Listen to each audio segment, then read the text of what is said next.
Okay, in this video I just want to say that selective compassion can absolutely be a virtue for people. This is particularly important information if you are an INFP in terms of your MBTI personality type, or if you are a highly sensitive person, or if you are an empath, or if you have maybe CPTSD, complex PTSD, you know.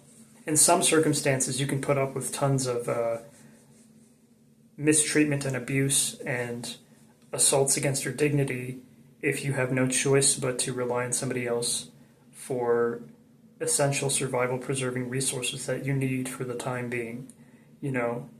But it's also the case that if somebody repeatedly mistreats you after you try to initiate reciprocally empathetic conversations with them and you try to see things from their perspective in a way that should permit you to bond with them and sort of engage in mutual healing efforts. Sorry, I lost my train of thought, but basically, you definitely should feel justified in cutting someone off if they continuously mistreat you, you know? I'm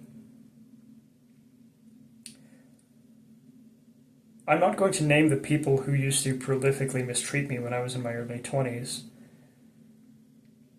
and was probably excessively empathetic and compassionate toward people who used to bully me vociferously. Because I think these former abusers can bloom and blossom into wonderful people if only they stay in touch with their consciences and reform themselves. And happily, I'm not in touch with these people now. And I can say that I myself was a bully when I was 12 years old, but later on I became an enormously sensitive and caring person who thinks very often about the suffering of like people who are in the bottom third of humanity's income brackets or humanity's physical well-being brackets. So I do think people are capable of immensely beneficial transformations of personality under the right circumstances. But, you know, I have to say that my life would have been a lot better if I was initially and repeatedly taught by all of my caretakers and friends that if somebody mistreats you, you have to put them in their place. And also, if somebody communicated to me the real costs of constantly being compassionate toward everyone, such as feeling too fatigued or losing sleep or constantly being depressed or something over all the negativity in the world, I would have been way better off than I am today. You know, so I am heavily introverted, but I also think I have a bit of an excessive tendency to self-isolate because whenever I talk to a new person, I feel like I just read signs of internal discontentment and discomfort on their face and in their mannerisms and in their speech. And so it's kind of painful for me to talk to other people, including my own loved ones, you know. So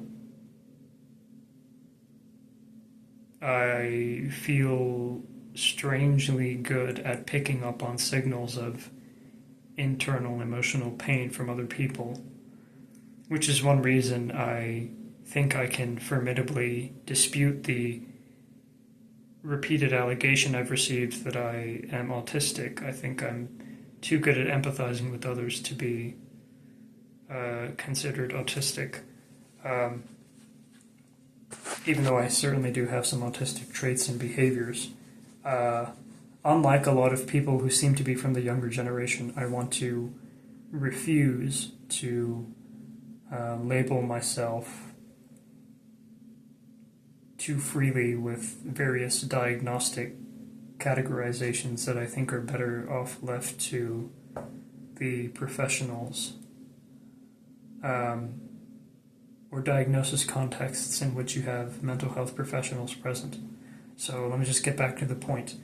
If you are not selectively compassionate and empathetic, and if you try to be compassionate toward everyone and empathetic toward everyone, you will get taken advantage of, you will get exploited, you will get walked over, you will possibly be subjected to theft, abuse, unwanted trauma, and a severely shortened health span and lifespan.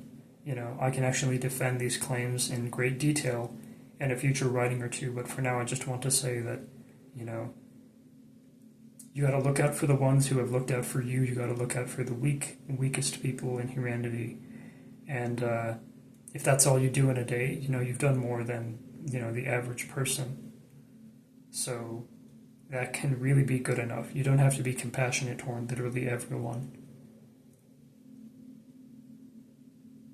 It's okay to choose the realistic option for someone in your circumstances rather than the ideal option for a sort of undefined everyman moral agent.